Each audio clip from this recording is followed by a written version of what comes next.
Somos propiedad de Dios 3 veces, por creación, redención y sustentación. Perdimos todo cuando el pecado entró en el mundo. Dios nos dio una oportunidad mediante su pacto para recuperar lo que perdimos. Nuestra aceptación del pacto incluye la restauración, el desarrollo y la devolución a Dios de todo lo que tenemos y somos. Y eso incluye nuestro tiempo, nuestro cuerpo, nuestros talentos y nuestras posesiones. Dios nos da la fuerza para hacer las riquezas. Debemos recordar que el propósito de todo lo que se nos da es para confirmar su pacto con nosotros. Como Señor y Creador, Dios tiene el derecho de exigirnos un diezmo de todas nuestras posesiones o ganancias para terminar su obra final. Al fin y al cabo, solo Dios puede abrir las ventanas de los cielos para bendecir sin medida a los que son fieles. Además, devolver el diezmo es un acto de fe que acerca al pueblo de Dios a Él. Pero el pacto divino ordena que todos los diezmos deben llevarse a la tesorería, la sede administrativa y financiera del pueblo de Dios. Todo el diezmo también debe usarse para sostener a los pastores en la obra de Dios. Y aquí hago una pausa. Algunos pueden decir, ahora veo por qué hablas de esto, pastorcito. Pero si hay alguien que puede hablar sin un conflicto de interés, un pastor adventista del séptimo día, amados, porque ni un centavo de lo que la persona da, eso va al bolsillo del pastor, va a la tesorería central y de allí va de una forma para todos. Dios desea que demos un diezmo fiel. Debe darse antes de cualquier uso personal o deducción sobre toda la ganancia con la que somos bendecidos. La fidelidad tiene significado espiritual y poder, porque sabemos que es el resultado de la gracia de Dios. Dios nos dio salvación y bendiciones mediante el pacto que Él estableció, que fue sellado con la sangre de Jesús su Hijo. Vamos a profundizar un poquito más en esto, así que ve por tu Biblia, tu tableta, tu teléfono, lo que sea, y pon tus ojos a los versículos que hemos de leer. Así que en un momento más regresaré.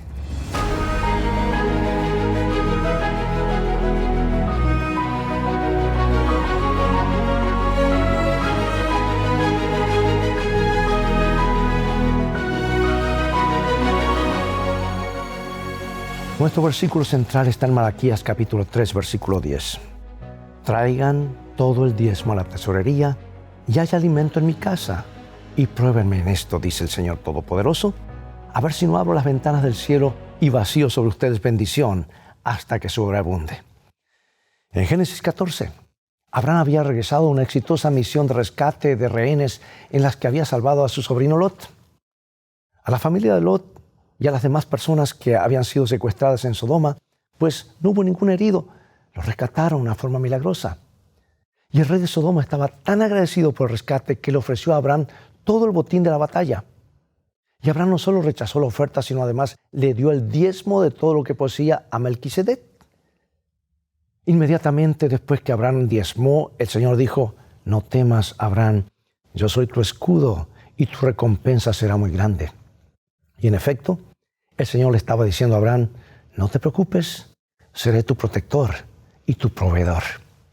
Luego, mucho más adelante, Moisés indicó a Israel cuando estaban a punto de entrar en Canaán, cada año apartarás puntualmente el diezmo del producto de tu campo para que aprendas a reverenciar siempre al Señor tu Dios. Hermanos, yo entiendo aquí como el diezmo es como un escudo que Dios pone y nos protege de tantos males. Mira lo que escribió Ellen G. White. Aquí en este hermoso libro dice, ya en los días de Adán, se requería de los hombres que ofrecieran a Dios donativos de índole religiosa, es decir, antes que el sistema fuera dado a Moisés en forma definida. O sea, es el pacto que Dios establece. Ahora, ¿qué es el diezmo? Te preguntarás. ¿Qué es el diezmo? El diezmo equivale a un décimo. Los diccionarios definen el diezmo como una décima parte de algo, o 10%. Probablemente esta definición se haya tomado de la narración bíblica. El diezmo es simplemente devolver el 10% de nuestros ingresos o ganancias a Dios. Entendemos que todo lo que tenemos pertenece a Él en primer lugar. La legislación del diezmo dada a Israel en el monte Sinaí señala que el diezmo es santo y pertenece a Dios. Dios pide solo su 10%. Nuestras ofrendas de gratitud son distintas al diezmo, son adicionales. Hablan de nuestro amor a Dios. El diezmo es el testimonio mínimo de nuestro compromiso cristiano. Es una señal de lealtad que lo reconocemos a Él como dueño. En ningún lugar de la Biblia encontramos alguna indicación de que la porción de Dios sea menos de una décima parte, ¿no? La primera mención del diezmo en la Biblia está en Génesis 14, que cuenta la historia del encuentro de Melquisedec con Abraham. La última mención del diezmo en la Biblia recuerda el mismo encuentro, pero las palabras décimo o diezmo se usan indistintamente.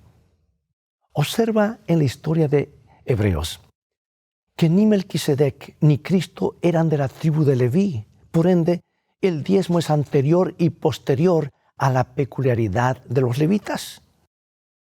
El diezmo no es una costumbre exclusivamente judía y no se originó con los hebreos en el Sinaí. Lo mismo el sábado. Existió la eternidad y seguirá por la eternidad. Y cuando Jacob se fue de su casa huyendo de su enojado hermano Esaú, una noche tuvo un sueño de una escalera que subía de la tierra al cielo. Los ángeles subían y bajaban por ella. Y Dios se paró en lo alto y prometió estar con Jacob, algún día traerlo de vuelta a su casa. Este joven soltero tuvo una verdadera experiencia de conversión y dijo: el Señor será mi Dios y de todo lo que me des el diezmo lo apartaré para ti. Porque es importante entender que el diezmo, al igual que el día de reposo sabático, no fue algo que se originó en el sistema legal ni religioso de los antiguos israelitas. ¿Qué mensaje debemos extraer de esta verdad los que vivimos después de la cruz? Veamos ahora dónde está la tesorería, o sea, el alfolí. ¿Qué podemos aprender de este versículo acerca de dónde debería ir nuestro diezmo? Malaquías 3:10. Traigan todo el diezmo a la tesorería y haya alimento en mi casa. Y pruébenme en esto, dice el Señor Todopoderoso, a ver si no abro las ventanas del cielo y vacío sobre ustedes bendición hasta que sobreabunde. Aunque no se dan instrucciones específicas en el texto, es evidente que el pueblo de Dios sabía lo que Él quería decir con la palabra tesorería. Dios incluye en sus instrucciones: haya alimento en mi casa.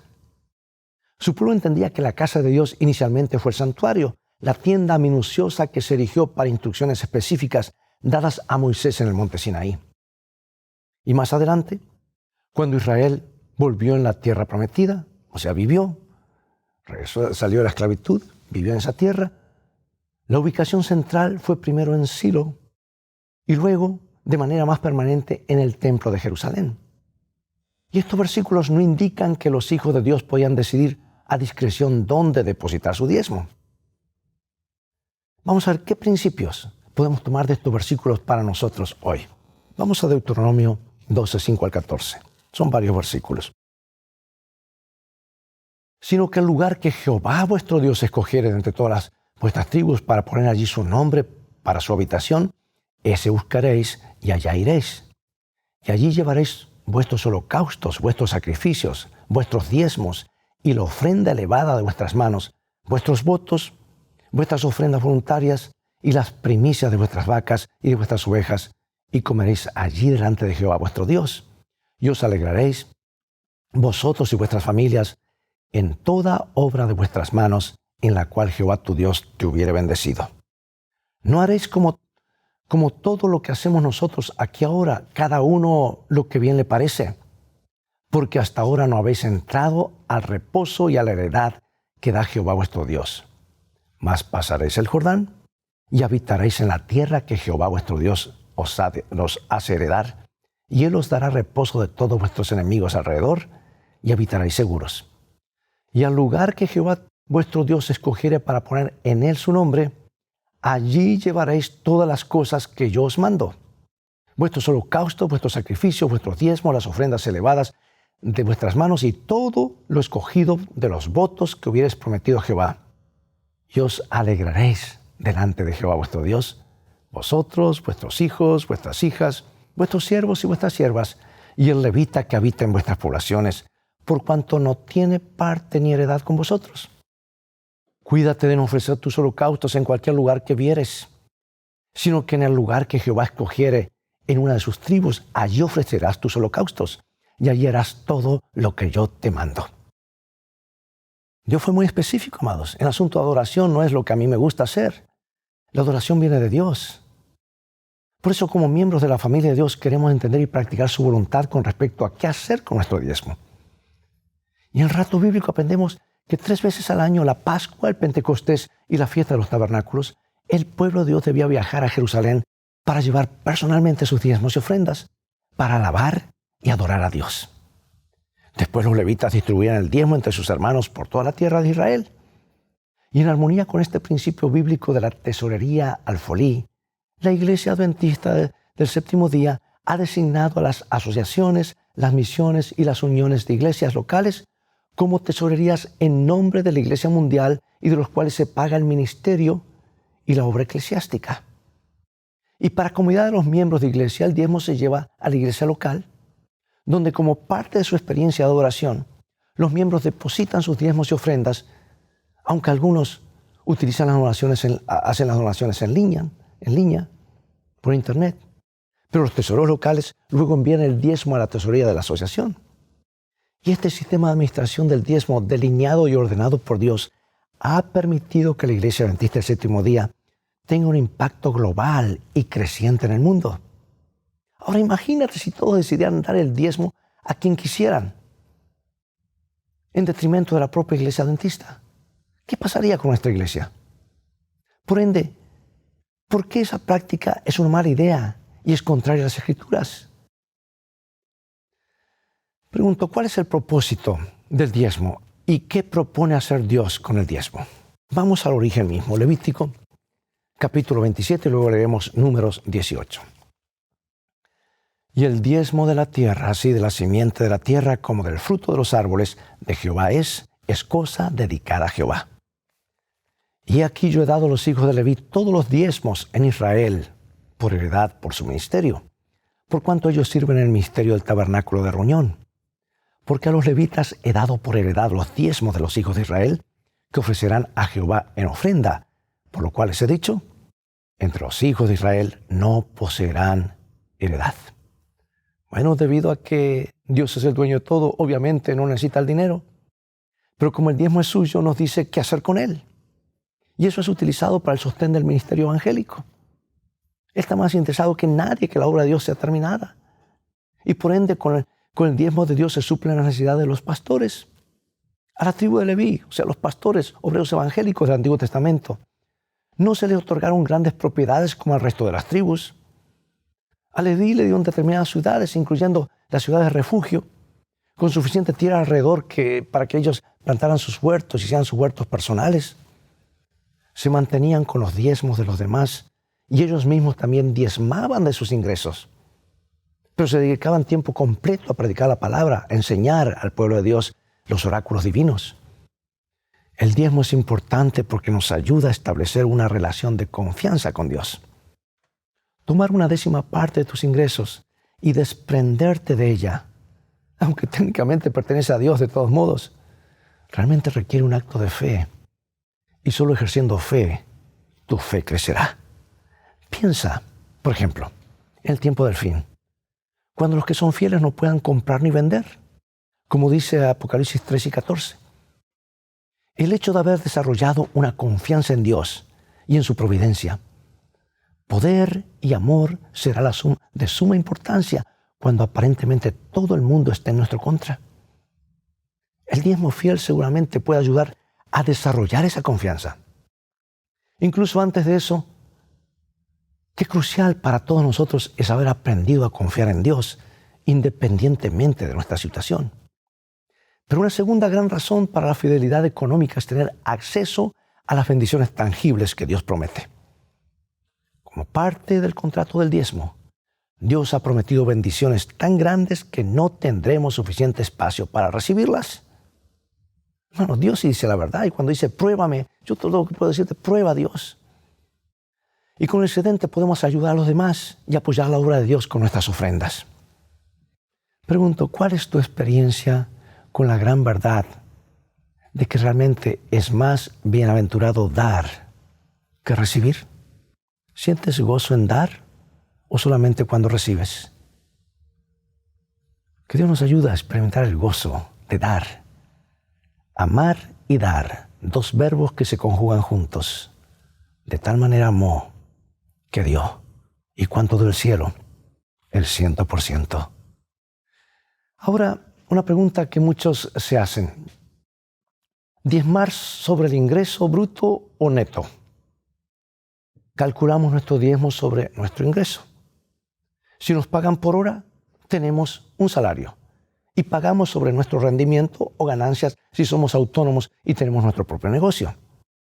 En muchos países el gobierno deduce impuestos del salario del trabajador para cubrir el costo de los servicios prestados a la gente, como seguridad, caminos, puentes, beneficios por desempleo y otras cosas. La cuestión de si diezmar sobre el ingreso bruto o neto implica básicamente si devolvemos el diezmo sobre nuestros ingresos antes o después de que se deduzcan estos impuestos. Quienes trabajan por cuenta propia pueden deducir legítimamente el costo de hacer negocios para determinar su ganancia real antes de que se deduzcan sus impuestos personales. Pero los estudios de los hábitos de dar de los miembros revelan que la mayoría de los adventistas del séptimo día diezman sobre el ingreso bruto del total de lo que reciben. Es más, es costumbre de muchísimas personas, y yo lo he estado haciendo desde pequeño, diezmar aún los regalos, porque es algo que no estaba en el presupuesto, pero es una bendición de Dios. Alguien me dijo, calculo más o menos cuánto cuesta esta camisa, ¿verdad? Esa corbata. Diezmar ese regalo es algo que no esperaba, es algo extra. Hermanos, si creamos este hábito de colocar a Dios en primer lugar, las cosas van a ser muy diferentes en nuestras vidas, en nuestros hogares y en nuestras iglesias. Así que muchos diezman sobre el ingreso bruto, es decir, antes de deducir los impuestos. ¿Recuerdas esta historia?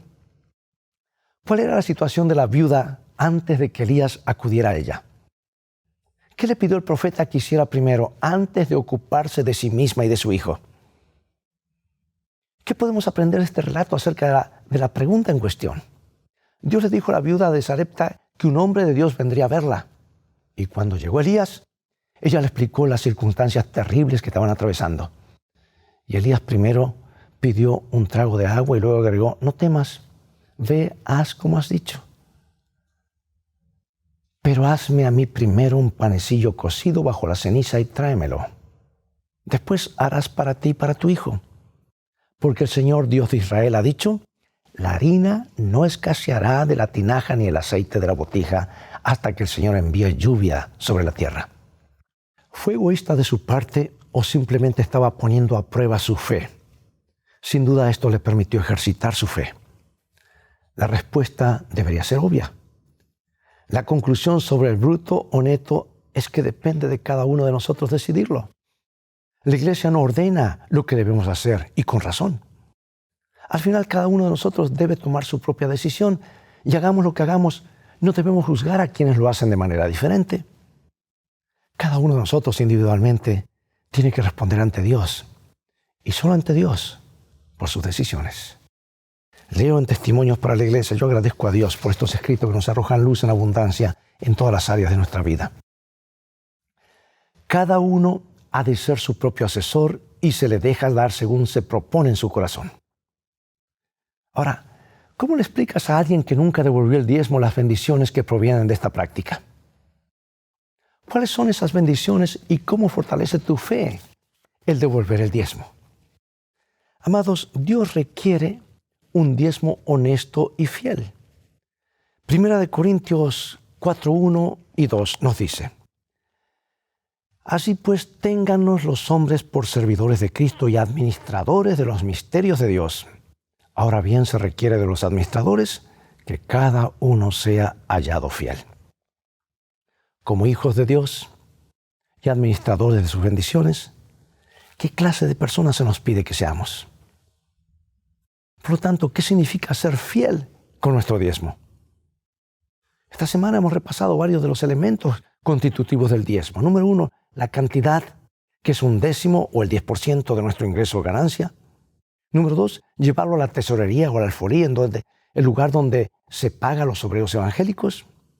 Número 3, honrar a Dios con la primera parte de nuestros ingresos. Número 4, usarlo para el propósito correcto, el sostén del ministerio, no para construir iglesias, no para otros proyectos. Es nuestra responsabilidad como miembros de iglesia preservar los primeros 3 elementos. Es responsabilidad de los encargados de la tesorería asegurarse que los fondos del diezmo se utilicen correctamente. Dios los pondrá a ellos por responsables. Algunos dicen, bueno, yo no voy aquí porque lo administran mal. Tu tarea es ser fiel a Dios. Dios los va a llamar a ellos por responsables. Y mira, hermanos, el molino de Dios muele lento, pero muele bien. En su momento esas personas son movidas o quitadas. Dios va a reclamarles y tiene eso muy en cuenta, pero va a tener en cuenta también tu fidelidad, a dónde debe darlos y cómo darlos. Y además, a diferencia de nuestras ofrendas, el diezmo no es discrecional de nuestra parte. El décimo y la tesorería son ambos parte de nuestra responsabilidad. Nosotros no establecemos los parámetros, sino Dios. Si yo no devuelvo el 10% completo de mi ganancia, en realidad no estoy diezmando. Estoy dando una limosna de lo que me parece, al igual que Caín dio lo que le parecía que era mejor. Y si no llevo ese 10% a la tesorería, en realidad tampoco estoy diezmando. Leo otro párrafo de mi autora favorita. Traed los diezmos al alfolí, es la orden de Dios. No se extiende ninguna invitación a la gratitud o generosidad. Es una cuestión de simple honradez. El diezmo pertenece al Señor y Él nos ordena que le devolvamos lo que le pertenece. Bueno, esto es bien claro, ¿verdad? Administrar para Dios es un privilegio único, pero también una responsabilidad. Él nos bendice y nos sostiene y pide solo un décimo. Y luego utiliza su diezmo para proveer para los obreros evangélicos, como lo hizo con la tribu de Leví durante los tiempos del antiguo Israel. Bueno, algunos argumentan que no les gusta cómo se utiliza el dinero de sus diezmos y por lo tanto no diezman o envían su dinero a otra parte. Sin embargo, ¿dónde dijo Dios? Traigan todo el diezmo a la tesorería, pero solo si están seguros de que la tesorería lo está usando correctamente. ¿Es eso lo que dijo Dios? No. Nuestra tarea es ser fieles a lo que Dios ha dicho. Dios nos ayuda, hermanos, a evaluar y no dar como a nosotros nos parece, sino como a Dios le parece y como Dios nos pide. A Dios no le haces ningún favor, el favor te lo haces a ti mismo. Dios puede vivir sin ti y sin mí, pero tú y yo no podemos vivir un segundo sin Él. Bueno, ahora para concluir, la Biblia muestra que el diezmo es una parte importante de la adoración y de nuestra relación con Él. Por lo tanto, los miembros de la clase no deben sorprenderse de que en el juicio se examine la fidelidad en los diezmos, dando lugar a una bendición o una maldición. El hecho de diezmar fielmente abre las ventanas de los cielos para una bendición, cuya generosidad y magnitud llamarán la atención de las naciones. Abraham devolvió el diezmo después de declarar que Dios es el Dios altísimo, creador del cielo y la tierra. Y Dios consideró que el diezmo tiene tanta importancia que lo incluyó en la historia de Abraham, en el voto a Jacob, en la vida del pueblo de Dios y en la descripción del ministerio de Jesús representado por Melquisedec y el pacto divino. Y antes de leer esta cita hermosa, déjame decirte algo más. Si el diezmo es sagrado, amados, más sagrada es la ofrenda. Y tú dirás, ¿cómo? Mira, hermanos, cuando Dios, y esto está en Levítico, lo podemos probar por la Biblia, los israelitas sacaban de sus borreguitos y lo iban alineando una décima para el Señor. Hoy, Señor, justo te tocó este borrego rengo, el borrego viejo, el borrego que ya no servía ni para la carnicería. Y Dios lo aceptaba como diezmo. Pero tratándose de ofrenda, ¿cómo debería ser la ofrenda? Perfecta, sin mancha, algo especial, elegido, porque era símbolo de una ofrenda mayor. Por eso, hermanos, cuando Dios habla de los diezmos, allí se prueba nuestra lealtad a Dios. Y la ofrenda habla de nuestro amor a Dios. Leo ahora sí este párrafo hermoso. Si todos los diezmos de nuestro pueblo fluyesen a la tesorería del Señor como debieran, se recibirían tantas bendiciones que los dones y ofrendas para los propósitos sagrados quedarían multiplicados 10 veces y así se mantendría abierto el conducto entre Dios y el hombre. Esta es una afirmación poderosa, asombrosa. Si todos diezmáramos fielmente, Dios nos bendeciría con fondos para aumentar nuestras ofrendas a 1000%, es lo que está diciendo. Otro párrafo, en el tercer capítulo de Malaquías se encuentra el contrato que Dios ha hecho con el hombre. Aquí el Señor especifica la parte que desempeñará al otorgar sus grandes dones a aquellos que le devuelven fielmente los diezmos y las ofrendas. Otro párrafo más. Todos deben recordar que lo que Dios exige de nosotros supera cualquier otro derecho. Él nos da abundantemente y el contrato que Él ha hecho con el hombre es que una 10ª parte de las posesiones de este sea devuelta a Dios. Él confía misericordiosamente sus tesoros a sus mayordomos, pero dice del diezmo, es mío. Y en la proporción en que Dios ha dado su propiedad al hombre, el hombre debe devolverle un diezmo fiel de todo lo que gana. Este arreglo preciso lo hizo Jesucristo mismo. Mis amados, es un asunto de lealtad. Diezmos y ofrendas prueban la espiritualidad de una iglesia, la espiritualidad de una familia, de un individuo. Hablan mucho. No es asunto de dinero. Es un asunto de quién es el dueño, a quién estamos reconociendo y a quién obedecemos. Dios nos ayuda a serle fieles. Acompáñame en oración. Padre Celestial, gracias que tú has sido tan claro. Aún antes que el pecado entrase en el mundo, ya tú habías pedido que la creación te reconozca como dueño de todo, porque tú eres el creador. Y luego que el pecado entró, aún más, hay pruebas específicas para reconocerte y ponerte a ti en primer lugar, porque el pecado produce el egoísmo, y el egoísmo lleva a la ruina, a la muerte. Es errar al blanco, es pecar. Por eso, Señor, queremos realinear nuestras vidas con los consejos que nos has dejado en tu palabra. Perdónanos si hasta aquí te hemos fallado, o si hemos sido descuidados en dar el diezmo, devolver el diezmo y nuestras ofrendas, aún de cosas que a veces pasamos por alto como son regalos. Queremos, Señor, serte fieles, porque sabemos que estamos a prueba. Un día nos darás todas las cosas y dirás, ven, buen siervo fiel, aquí está la eternidad. Queremos estar listos para ese día, que ninguno de nosotros falte. En el nombre de Jesús oramos. Amén. Bien, amigos, rápidamente pasó el tiempo y podemos hablar mucho más de este tema, pero tenemos más lecciones cada semana que estaremos compartiendo sobre esta temática, escrita por el pastor Reed, que es un hombre a quien realmente admiro, que ha investigado profundamente acerca de esto, una persona que realmente es admirable su capacidad como tiene para dar seminarios y explicar acerca de esto. Es todo el tiempo, ha llegado el momento de despedirnos, será hasta el próximo programa de la serie Lecciones de Vida. Invita a otros a sintonizar este canal y transfórmate tú mismo en un canal de bendiciones. Mientras tanto, Dios te bendiga. Y recuerda, tú vales mucho para Jesús. Es el mensaje de este libro. Y si no, mira el precio que fue pagado por ti y por mí en la cruz del Calvario. Él te ama más de lo que puedes imaginar. Y vamos a un viaje. Y necesitamos un buen GPS, un buen mapa. Y esa es la Biblia, en nuestro GPS, en nuestro mapa. Si tienes a esto como tu guía, y a Jesús como tu guía, y a la Biblia como tu GPS, llegaremos a destino. Dios te bendiga. Maranatha.